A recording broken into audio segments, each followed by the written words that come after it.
Good day mga ka-rider, sa video natin ngayon pag-usapan naman natin ang pinakabagong version ng Yamaha NMAX 155 Turbo at ating alamin kung ano nga ba ang meron sa motor na ito.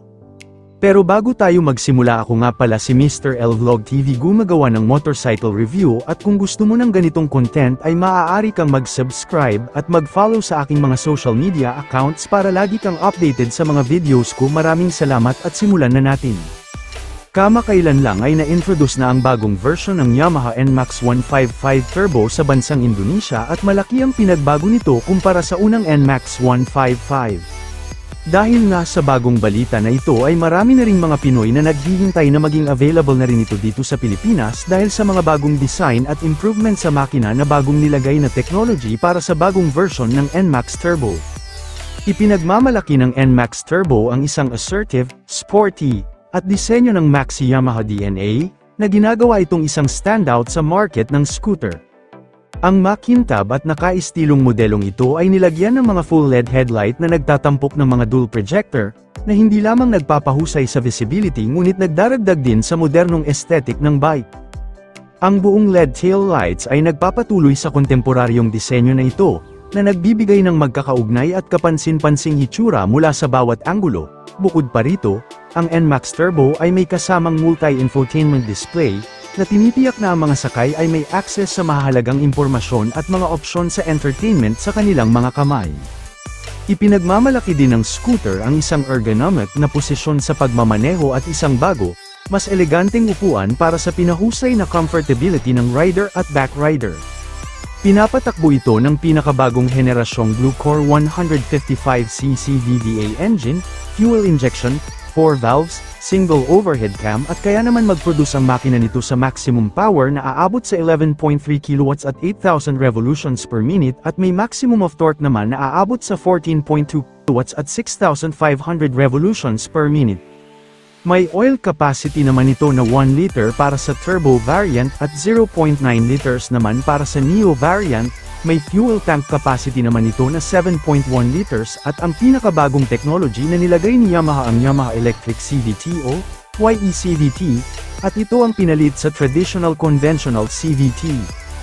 Ang YE-CVT o Yamaha Engine Computer Controlled Variable Transmission, ito ay isang advanced na uri ng Continuously Variable Transmission, CVT, na ginagamit ng Yamaha sa kanilang mga motorsiklo at scooter. Ang YE-CVT ay pinamamahalaan ng isang computer, na nag-o-optimize ng pagganap at kahusayan ng sasakyan sa pamamagitan ng pag-a-adjust ng gear ratios ng tuloy-tuloy at automatiko batay sa kondisyon ng pagmamaneho. Ang pangunahing tampok ng YE-CVT ay ang paggamit ng Electronic Control Unit, ECU, upang pamahalaan ang transmission. Narito ang ilang benepisyo at tampok ng YE-CVT. Smooth shifting, ang YE-CVT ay nagbibigay ng mas maayos na pag-transition sa pagitan ng gear ratios, na nagre-resulta sa mas komportableng pagmamaneho. Improved fuel efficiencies, dahil ang system ay patuloy na nag-a-adjust ng optimal gear ratio, ito ay tumutulong sa mas magandang fuel efficiency. Automatic adjustments, ang electronic control unit ay nag-a-adjust batay sa bilis ng sasakyan, load, at iba pang mga kondisyon, na nagre-resulta sa mas magandang arangkada at acceleration. Reduced maintenance, ang YE-CVT ay karaniwang nangangailangan ng mas kaunting maintenance kumpara sa traditional manual transmissions dahil sa mas kaunting mechanical parts na prone sa wear and tear. Enhanced performance, sa pamamagitan ng optimal power delivery, nagbibigay ito ng mas mahusay na acceleration at overall performance. Sa kabuuan, ang YE-CVT ay isang teknolohiya na naglalayong pagandahin ang karanasan sa pagmamaneho sa pamamagitan ng pagsasama ng advanced electronic control sa CVT system, na nagbibigay ng mga benepisyong tulad ng improved efficiency, comfort, at performance. Punta naman tayo sa features ng motor na ito. Pagdating sa kanyang headlight ay naka-full LED headlight butterfly design na may dual projector para sa magandang visibility na pagmamaneho lalo na sa gabi, at pansin natin na mas premium, sporty at aggressive looks na ito dahil malaki ang pinagbago nito kumpara sa mga unang modelo. Pagdating naman sa taillights ay naka-full LED taillights na rin ito at naiiba na din ang design dahil nasa baba na nakalagay ang signal lights at naka-split na ang taillight design at mas premium nito tignan. Pagdating naman sa suspension sa motor na ito ay gumagamit pa rin ito ng front telescopic fork habang sa likuran naman ay naka-dual shock absorber sub-tank unit swing. Ang braking system naman ng motor na ito ay parehong disc brake sa unahan at likod with dual-channel ABS at equipped na rin ito ng TCS o traction control system para sa safety features.